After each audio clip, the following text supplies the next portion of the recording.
बात नहीं, कोई बात नहीं। कार्टून नेटवर्क में राहुल गांधी बैठा है, सब जगह हाउसफुल है, सब जगह हाउसफुल है। थिएटर में भाई बहन बैठे हुए हैं, अरविंद केजरीवाल और ममता बनर्जी, और कार्टून नेटवर्क में और राहुल गांधी बैठा हुआ है, इसलिए आप चिंता मत करिए। व्यक्तिगत टिप्पणी से बाहर निकलते हैं, मुद्दे पर आते हैं। अब संबित पात्रा, आपने टीएमसी के नेताओं का तो नाम ले लिया, अपने भी दोनों नेता को आप गिन लेते। और रिजू दत्ता जी, मामला भ्रष्टाचार का है, बेहद गंभीर है, मुस्कुराने की जरूरत नहीं है। अगर इस तरह के दाग लगे ना तो सोचना चाहिए कि ये दाग कितने गहरे हैं। ठीक है, मैं आज ठीक है, कोर्ट की ओर से कहा गया ना कि बहुत सारे मामलों में जांच चलती है, लेकिन जांच होने तो दें। जांच जब निष्पक्ष तरीके से होगी तब तो, जब भी जांच के लिए सीबीआई आगे बढ़ती है तब आप लोग सवाल खड़े कर देते हैं। तो घोषाल जी, आपका रुख करते हुए, ठीक है, हो गई। शर्मा के खिलाफ क्यों नहीं समन गया? येदियुरप्पा के खिलाफ एक भी समन क्यों नहीं हुआ? उनके खिलाफ मतलब वहां पे समन क्यों नहीं हुआ? यहाँ पर हो रहा है, इस वजह से दिक्कत है। आप ये कहना चाह रहे हैं ना? नेता का कार्रवाई नहीं होगा, मतलब ट्रंप के खिलाफ भी नहीं हुआ इम्पीचमेंट, ये होगा क्या? ट्रंप के खिलाफ इम्पीचमेंट नहीं हुआ। दोनों नेताओं का नाम लीजिए ना, तब तो समझ में आएगा ना कि आप निष्पक्ष बातें यहाँ पर कहते हुए दिखाई दे रहे हैं। टीएमसी के लोगों का 5 बार नाम ले लिए, बोलिए मुकुल रॉय और शुभेंदु अधिकारी भी उसमें आरोपित हैं, उनके खिलाफ भी कार्रवाई होनी चाहिए। अगर बात साफ रहेंगे तो जांच के बाद सामने आ जाएंगे। लेकिन जयंत घोषाल जी, ठीक है रिजू दत्ता, जयंत घोषाल जी, ये बात तो महत्वपूर्ण है ना। ये बार बार जो टाइमिंग की बात कही जा रही है, अब हमेशा तो चुनाव होता रहता है देश में, तो जब भी सीबीआई अपना काम करे तुरंत उसको जोड़ दिया जाएगा। और अभी मौजूदा वक्त में ममता बनर्जी की सरकार बन चुकी है, प्रचंड तरीके से बन चुकी है, तो ये आरोप क्यों लगाए जा रहे हैं कि दरअसल उनको काम नहीं करने दिया जा रहा है, बाधक बनने की ये कोशिश है और बदले की कार्रवाई के तहत बीजेपी ये सब कुछ करा रही है? क्यों कहा जा रहा है ऐसा?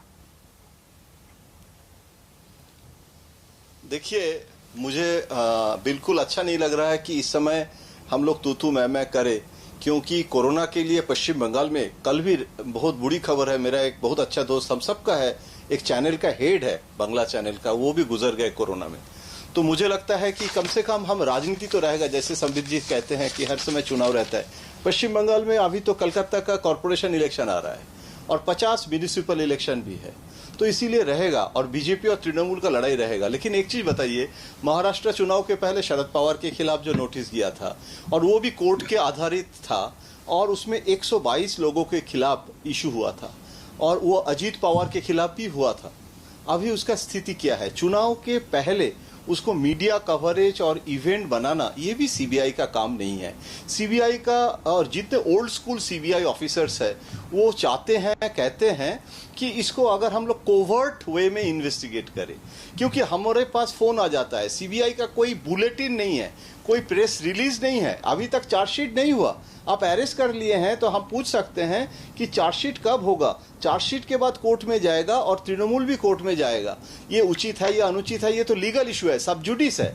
लेकिन हमको पत्रकार के नाते कम से कम पता होना चाहिए कि चार्जशीट हुआ है या नहीं। चार्जशीट हुआ नहीं अभी तक। अभी मैंने पता किया प्रियंका जी बोलने के बाद कि चार्जशीट फाइनलाइज हो रहा है, तो इसीलिए सवाल उठा है कि chargesheet before finalisation can you arrest without the consent of the chief minister and the state government, और गवर्नर प्रोसिक्यूट कर सकते हैं या नहीं, ये सब अभी लीगल बैटल चल रहा है। मैं इसमें नहीं पढ़ना चाहता हूं। सीबीआई के, देखिए, लालू जी भी सुप्रीम कोर्ट के और कोर्ट के आधार पर हुआ है, और मोदी जी ने उसको खुद अरेस्ट नहीं किया। जो इन्वेस्टिगेशन हुआ है, भ्रष्टाचार के खिलाफ एक्शन होना चाहिए। मैं तो कहता हूं सौगतो राय को अरेस्ट करो और शुभेंदु अधिकारी को भी अरेस्ट करो। मतलब चुन चुन के करने से ये पॉलिटिकल डिबेट होता है। अगर सीबीआई का क्रेडिबिलिटी भी दिखाना है तो लीडर ऑफ द ऑपोजिशन को भी आज कर सकते थे एक साथ, तो उसमें और ज्यादा बड़प्पन हो जाता है। लोग, हम ये शिकायत ही नहीं कर सकते थे सीबीआई के खिलाफ, तो इसीलिए। और आप कह रहे हैं ये डिटेन है, ये इंटरोगेशन है, ये लीगल एक्शन नहीं है, तो लीगल एक्शन नहीं है तो चार्जशीट में सबको डालना चाहिए। देखिए, पहली बात तो है कि आप याद करिए मुकुल रॉय को भी, जब वो बीजेपी में थे, अभी भी बीजेपी में है, जब बीजेपी में नए भी आए थे तब भी उनको सीबीआई ने बुलाकर पूछताछ भी किया था, हमारी सरकार के समय किया था। और देखिए, भविष्य में सीबीआई किससे पूछताछ करेगी इसका मैं ऐलान नहीं कर सकता, क्योंकि मैं सीबीआई का स्पोक्स पर्सन नहीं हूं, मैं उनके काम करने के तरीके से वाकिफ नहीं। मगर मैं इतना कहना चाहूंगा, ये एक जो आर्ग्यूमेंट है कि उसके खिलाफ नहीं हुआ, कर्नाटक में कुछ नहीं हुआ तो मेरे खिलाफ क्यों होगा, ट्रंप का कुछ नहीं हुआ तो मेरा क्या होगा, ये इस प्रकार से आर्ग्यूमेंट नहीं होता है। और मेरा सिर्फ इतना कहना है, बिल्कुल ठीक कह रहे हैं जयंतदा कह रहे हैं कि ये लीगल विषय है, लीगल विषय को लड़ने के लिए संवैधानिक तरीका है, हमारे कोर्ट मौजूद है। मैं सिर्फ इतना कहना चाहता हूं, सड़क पे लीगल विषय का समाधान होना चाहिए क्या?